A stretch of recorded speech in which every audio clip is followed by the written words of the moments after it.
अच्छा मकान, एक अच्छी बिल्डिंग में बुनियादी चीजें क्या देखते हैं? इंसान की जो घर जो है ना ज़रूरत वो तब से जब वो पत्थर के दौर में था। दरख्तों पे चढ़ के अपना फल वगैरह खाता था, जानवरों को मार के उसका कच्चा गोश्त खाता था, लेकिन रात गुजारने के लिए उसको भी किसी न किसी गार की ज़रूरत होती थी। घर ऐसा होना चाहिए जो आपको मौसमी असरात से महफूज रख सके। जैसे जैसे आबादी लाहौर की बढ़ती जा रही है तो प्लॉट का साइज भी छोटा होता जा रहा है। पहले 5 मरले के प्लॉट सबसे छोटी कटिंग होती थी, अब 3 मरले की कटिंग भी आ गई। जब कोई घर बनाते हैं ठेकेदार साहब को बुला लें। अब ये ठेकेदार कौन होता है? 3 तरह के एक्सपर्ट होते हैं किसी भी बिल्डिंग के अंदर। एक आर्किटेक्ट होता है, एक स्ट्रक्चरल इंजीनियर होता है, तीसरी पार्टी होती है ठेकेदार। जब ये तीनों लोग मिलके काम करते हैं तो एक बिल्डिंग वजूद में आती है। इस वक्त लाहौर की सोसाइटियों में कितने परसेंट घर ऐसे हैं जो बाकायदा स्ट्रक्चरल इंजीनियर की हिदायत पे बने हुए हैं? डीएचए लगा लें, बैरियर टाउन, एलडी के अंदर बात सोसाइटी, ठीक लेक है। सिटी, क्योंकि जो बिल्डिंग्स ठेकेदार के हाथ की बनती हैं वो नाकिस होती हैं और अक्सर उसमें प्रॉब्लम आ जाती है। एक घर बनाया ठेकेदार ने और एक घर जो है मैंने उसमें बाकायदा स्ट्रक्चरल इंजीनियर जो है इसकी खिदमात हासिल की है वो बनाया है। इन दोनों की मुद्दत कितनी की होगी? जो एक इंजीनियर के हाथ का या इंजीनियर के डिज़ाइन से बना हुआ स्ट्रक्चर होगा वो पायदार होगा। घर कितने का? वो कहते जनाब ये मकान तक 2 करोड़ का लगेगा। 50 लाख की जमीन है और 1.5 करोड़ रुपया ऊपर लगा हुआ लागत है। आजकल जो मटेरियल का रेट है, एक घर के ऊपर 3000 से 3500 रुपया पर स्क्वायर फुट जो है ना वो खर्चा घरे का आता है। जी अस्सलाम वालेकुम नाज़रीन, मैं हूं आपका मेज़बान इर्तज़ा भट्ट। आज का मौजू हमारा आपके लिए बहुत ही फ़ायदेमंद है। रियल एस्टेट का बिज़नेस जब भी हमारे ज़हन में आता है तो हमें हर वो शख्स बिलियनियर नज़र आता है जो इस बिज़नेस से मुंसलिक है। घर हर शख्स की जो है ज़रूरत है। हर ख़ास व आम शख्स जो है एक छोटा-सा घर लाज़मी चाहता है। हम जब प्रॉपर्टीज़ बाहर परचेज़ करने के लिए जाते हैं तो जब हम पूछते हैं मकान कितने का है तो अगला जो होता है वो कहता है जनाब 4 करोड़ रुपए इस मकान की कीमत है। 3 करोड़ रुपए इसके ऊपर लगा हुआ है, 1 करोड़ की ज़मीन है। तो हम लोग किस तरह तख़मीना लगा सकते हैं कि एक जो मकान है इस पे कितना पैसा लगाया गया है? और जिस तरह हम लोग अब जान चुके हैं कि लाहौर की आबादी दिन ब दिन बढ़ती जा रही है। एक वो वक़्त था कि यहाँ पे आप जहाँ मर्ज़ी अपनी मन मर्ज़ी का मकान बना सकते थे, मन मर्ज़ी के पैसों पे। लेकिन जूँ ही आबादी बढ़ती जा रही है, लाहौर का हदूद और रक़बा भी आहिस्ता-आहिस्ता फैलता जा रहा है। अब लोग हॉरिज़ॉन्टल से वर्टिकल की तरफ आ रहे हैं। हमारे साथ इस वक़्त इंजीनियर लुकमान खान साहब मौजूद हैं। पिछले 20 साल से इसी काम से मुंसलिक हैं और बाकायदा अल्टेक इंजीनियर्स नामी कंपनी भी चला रहे हैं। इनसे पूछेंगे जनाब कि कोई आसान तरीका आप हमें बताएँ कि किस तरह एक आम शख्स, एक आम शहरी किसी भी बिल्डिंग का, किसी भी घर का तख़मीना लगा सकता है और एक घर बनाने के लिए मैक्सिमम आपको कितने फ़ंड की ज़रूरत होती है? और इसके अलावा एक घर को मज़बूत बनाने के लिए किस किस्म का हमें मटेरियल इस्तेमाल करना चाहिए और उसका तरीक़ाकार क्या होगा और किस तरह हम अंदाज़ा लगा सकते हैं कि ये बिल्डिंग कितने साल तक चलेगी? हम इनके एक्सपीरियंस का फ़ायदा लेते हैं, वो तमाम चीज़ें पूछते हैं जो आप लोग पूछना चाहते थे। अस्सलाम वालेकुम सर। सर बहुत-बहुत शुक्रिया आपके कीमती वक़्त का। लुकमान खान साहब, जो घर है ना वो हर शख्स की एक ख्वाहिश होती है ज़िंदगी में कि मैं अपने बच्चों के लिए अपनी फ़ैमिली के लिए एक छोटा-सा घर बना के जाऊँ। लेकिन हम आजकल जिस सोसाइटी में रह रहे हैं, वहाँ पे हम किसी भी इलाके में जाएँ तो हमें कहा जाता है कि इस मकान की कीमत 1.5 मिलियन है या इसकी कीमत जो है 50 मिलियन है या इसकी फो व्हाटएवर कुछ भी है। तो आप चूँकि पिछले 20 साल से अपने इसी फ़ील्ड से जुड़े हुए हैं, अच्छा मकान, एक अच्छी बिल्डिंग में आप बुनियादी चीज़ें क्या देखते हैं? और एक बायर को क्या चीज़ें देखनी चाहिए? और एक अच्छा घर बनाने के लिए हमें किन-किन पैरामीटर्स पर पूरा उतरना चाहिए? देखिए जी, इंसान की जो घर जो है ना ज़रूरत वो तब से जब वो पत्थर के दौर में था। यानी वो दरख्तों पे चढ़ के अपना फल वगैरह खाता था, जानवरों को मार के उसका कच्चा गोश्त खाता था, लेकिन रात गुजारने के लिए उसको भी किसी न किसी गार की ज़रूरत होती थी। और वो ये देखता था कि ये गार मुझे मौसमी असरात से बचा सकता है और ये मैं जब रात सो रहा हूँगा तो ये सेफ़ होगा मेरे लिए कि नहीं होगा। ठीक है।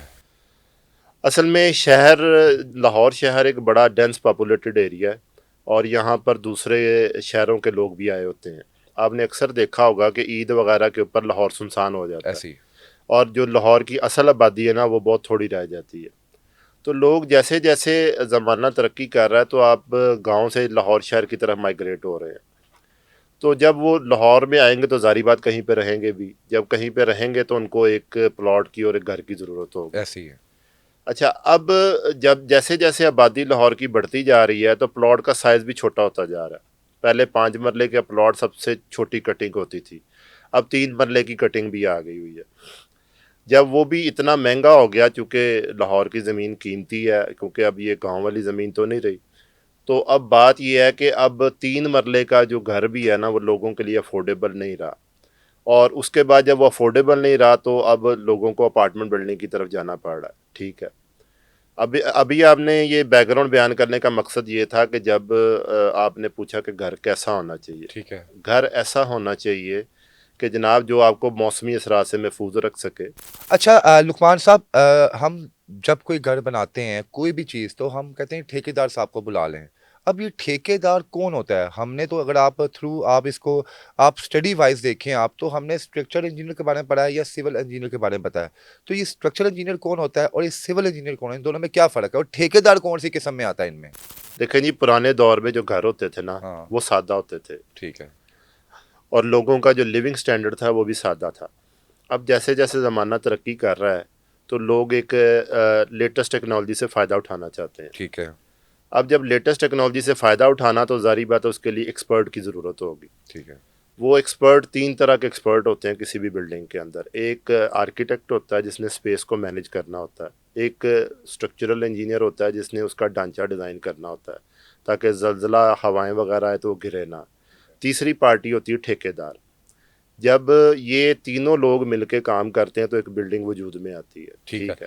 اس وقت لاہور کی سوسائٹیوں میں کتنے پرسنٹ گھر ایسے ہیں جو باقاعدہ اسٹرکچرل انجینئر کی ہدایت پہ بنے ہوئے ہیں؟ دیکھیں جی، تمام جو سوسائٹیز بڑی سوسائٹیز ہیں جن میں ڈی ایچ اے لگا لیں، بیریئر ٹاؤن، ایل ڈی کے اندر بعض سوسائٹیز، لیک سٹی، تو ان کو اسٹرکچرل انجینئر کی اہمیت کا پتہ چل چکا ہوا ہے. کیونکہ جو بلڈنگز ٹھیکیدار کے ہاتھ کی بنتی ہیں وہ ناقص ہوتی ہیں اور اکثر اس میں پرابلم آ جاتی ہے.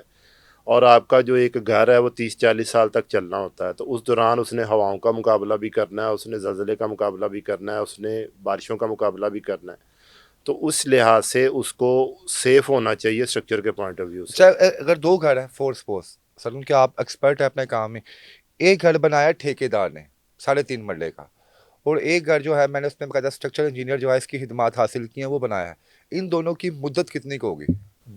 جو ایک انجینئر کے ہاتھ کا یا انجینئر کے ڈیزائن سے بنا ہوا اسٹرکچر ہوگا وہ پائیدار ہوگا. ٹھیک ہے. وہ 15-20 سال کے بعد بھی جا کے آپ کو کوئی ویئر اینڈ ٹیئر نہیں شو کرے گا. ٹھیک ہو گیا. اور جو ٹھیکیدار ہوگا اگر تو وہ کوئی پڑھا لکھا پھر تو بات سمجھ میں آتی ہے. اگر وہ ان پڑھ ہے تو وہ آپ کا کوئی 10 سال کے بعد آپ کے گھر میں یا 5 سال کے بعد پرابلمز آنی شروع ہو جائیں گی. ٹھیک ہے. اگر اس نے اس کی تعمیر ناقص کی ہوئی ہے. اچھا سر، ہم اکثر جب سوسائٹیز میں جاتے ہیں یا کوئی آپ مڈل کلاس کچھ ایریاز میں آپ جاتے ہیں تو ہم پوچھتے ہیں یہ گھر کتنے کا ہے؟ وہ کہتے ہیں جناب یہ مکان تک 2 کروڑ کا لگے گا. 50 لاکھ کی زمین ہے اور 1.5 کروڑ روپیہ اوپر لگا ہوا لاگت ہے. تو سر آپ ہمیں تھوڑا آسان لفظوں میں بتائیں کہ کسی گھر کا ہم نے رقبے کے لحاظ سے ہم نے اس پر گرے اسٹرکچر اگر چیک کرنا ہو تو کس حساب سے ہم موازنہ کر سکتے ہیں کہ اس پہ اتنا پیسہ لگا ہوگا؟ کوئی کلیہ ہے اس کا؟